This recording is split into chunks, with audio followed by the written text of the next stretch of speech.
This January 19, 2017, photo released by the University of Hawaii shows the university's Hawaii Space Exploration Analog and Simulation HISEAS crew members. From left, Joshua Elich, Mission Specialist Biology; Laura Lark, Mission Specialist Information Technology and Outreach; Samuel Paler, Science Officer; Brian Ramos, Health and Performance Officer; James Bevington, Commander; and Ansley Barnard, Engineering Officer outside the HISEAS facility at the Mauna Loa Volcano, Big Island, Hawaii. University of Hawaii via Honolulu. After 18 months of living in isolation on a remote Hawaii volcano, 6 NASA-backed research subjects will emerge from the Mars-like habitat on Sunday and return to civilization.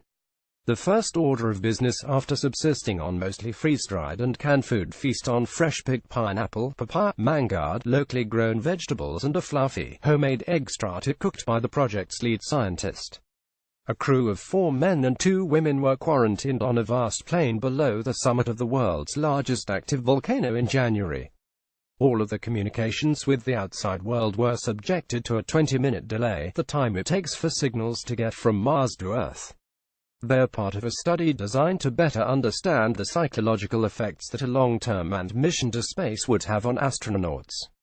The data they gathered will help NASA better pick crews that have certain traits and a better chance of doing well during a 3-year Mars expedition. The space agency hopes to send humans to the Red Planet by the 2030s. The Hawaii team wore specially designed sensors to gauge their moods and proximity to other people in the small, 1,200-square-foot dome where they have lived. The devices monitored, among other things, the voice levels and could sense if people were avoiding one another. It could also detect if they were next to each other and arguing. A crew played games designed to measure the compatibility and stress levels.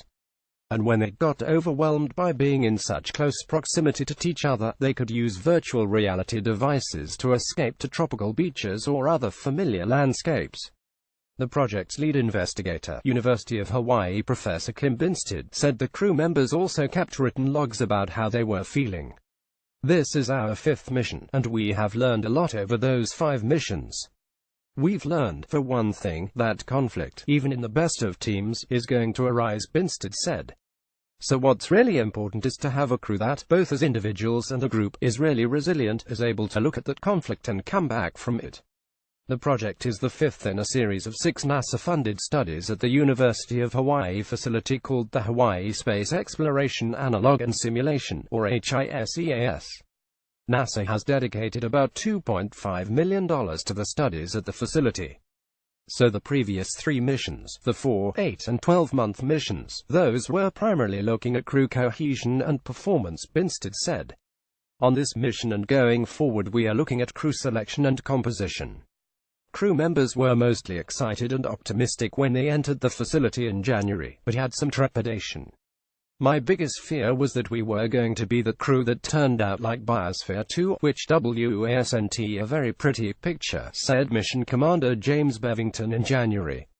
Biosphere 2 was a 1990s experimental greenhouse-like habitat in Arizona that turned into a debacle.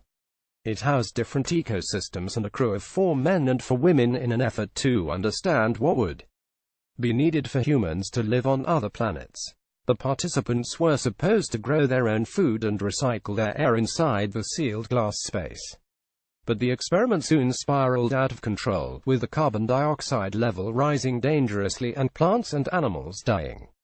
The crew members grew hungry and squabbled so badly during the 2 years they spent cooped up that by the time they emerged, some of them were not speaking to each other. Unlike the Biosphere 2, HISEAS is an opaque structure, not a see-through one, and it is not airtight. The HISEAS crew was not confined to the dome, but they were required to wear spacesuits and whenever they went outside the dome for geological expeditions, mapping studies or other tasks. Other Mars simulation projects exist around the world, but Hawaii researchers say one of the chief advantages of the project is the area's rugged, Mars-like landscape, on a rocky, red plain below the summit of Mauna Loa, the world's largest active volcano.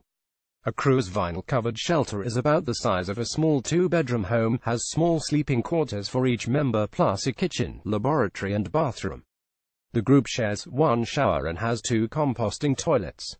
To maintain the crew's sense of isolation, bundles of food and supplies were dropped off at a distance from the dome, and the team members sent out a robot to retrieve them. The team's information technology specialist, Laura Lark, thinks a trip to Mars is a reasonable goal for NASA. Long-term space travel is absolutely possible, she said in a video message from within the dome. There are certainly technical challenges to be overcome. There are certainly human factors to be figured out. The university is already starting to make plans for Mission 6, the final study funded by the U.S. Space Agency.